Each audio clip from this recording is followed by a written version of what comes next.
International labour অর্গানাইজেশনের বক্তব্য অনুযায়ী একজন ব্যক্তিকে বেকার বলতে হলে তাকে তিনটি শর্ত পূরণ করতেই হবে। প্রথমত, তার কাছে কোনো রকম কাজ থাকবে না। দ্বিতীয়ত, তিনি কাজ করার জন্য অ্যাভেলেবেলই নন। তৃতীয়ত, তিনি হয়তো প্রতিদিন পাগলের মতো একটা চাকরির খোঁজ করছেন। কিন্তু ভারতবর্ষের মতো তৃতীয় বিশ্বের দেশে এই শর্তের কিছুটা বদল করা হয়েছে। অর্থনীতিবিদ জিয়াদ রেজ বলছেন, এদেশে একজন মানুষ বেকার নাকি বেকার নন সেটা তার কাছে কাজ আছে কিংবা নেইতে মাপা যায় না। কারণ এখানে কয়েক কোটি মানুষ রোজ তো কাজে যান, কিন্তু ভীষণ কম টাকায় কাজ করেন। অসংগঠিত ক্ষেত্রে কাজ করবার কারণে প্রতিদিন কাজের নিশ্চয়তাও নেই বিরাট অংশের মানুষের। এখানে মানুষ পিএইচডি শেষ করে মিউনিসিপ্যালিটির গ্রুপ ডির কাজের জন্য অ্যাপ্লাই করেন। সরকারি চাকরির পরীক্ষা দিতে গিয়ে সরকারের ট্রেনেই ভিড়ে চাপা পড়ে মারা যান। সারাদিন কুণাল ঘোষের গায়ে ডিম আর সুদীপ বন্দ্যোপাধ্যায়ের মাথার পটচুলার খবর নিলেই হবে ধর্মাবতার। খোঁজ নিয়ে দেখুন, আমার দেশে কয়েক কোটি শিক্ষিত ছেলে মেয়ে প্রতিদিন চাকরি না পেয়ে আত্মহত্যার পথ বেছে নিচ্ছে। আর দেশের ক্ষমতায় কিন্তু তৃণমূল ছিল না গত 15 বছর। আসলে চাকরি না পেয়ে বসে থাকলে চলে না হিন্দুস্থানের মাটিতে।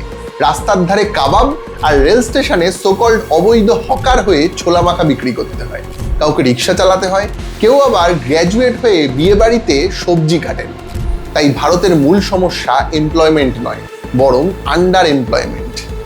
বুঝিয়ে বলছি, একজন রাজমিস্ত্রি জাপানে 8 ঘন্টা কাজ করলে পান 7,000 থেকে 11,000 টাকার আশেপাশে, আর ভারতবর্ষে সেই রোজগারটা 700 থেকে 950 টাকার আশেপাশে।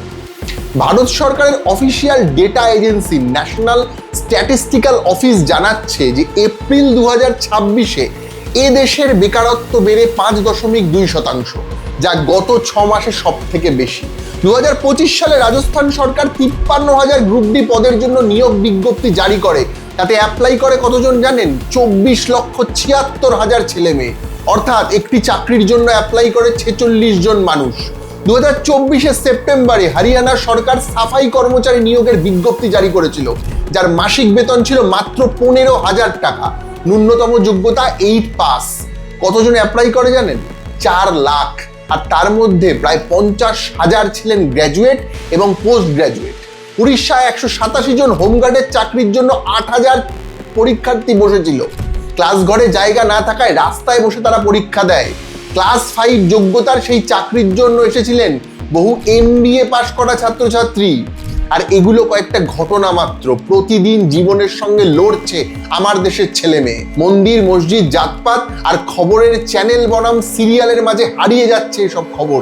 মানুষের ভোটদানকে আর নিয়ন্ত্রণ করতে পারছে না আমার দেশের বেকারত্ব। তাই দেশের 67% গ্র্যাজুয়েট ছেলে মেয়ে আজ বেকার। সংখ্যাটা 1,10,00,000। কিন্তু প্রশ্ন হচ্ছে, দেশে বেকারত্ব বাড়ছে কেন? প্রথম কথা, জবলেস গ্রোথ। ভারতের অর্থনীতি বাড়ছে, নতুন রাস্তা, সেতু, বিমানবন্দর তৈরি হচ্ছে, জিডিপি বাড়ছে, কিন্তু সেই সঙ্গে সেই বৃদ্ধির তাল মিলিয়ে নতুন চাকরি তৈরি হচ্ছে না। অর্থাৎ অর্থনীতি এগোচ্ছে, কিন্তু কর্মসংস্থান একই গতিতে বাড়ছে না।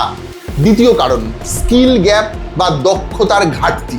প্রতি বছর লক্ষ লক্ষ শিক্ষার্থী কলেজ বিশ্ববিদ্যালয় থেকে পাশ করছে, কিন্তু অনেক ক্ষেত্রেই তাদের শেখানো দক্ষতা এবং চাকরির বাজারের চাহিদার সঙ্গে একটা বড় তফাৎ থেকে যাচ্ছে। সরকারি স্কুল কলেজের কোনো হেলদোল নেই যুগের সঙ্গে তাল মিলিয়ে সিলেবাস তৈরি করার।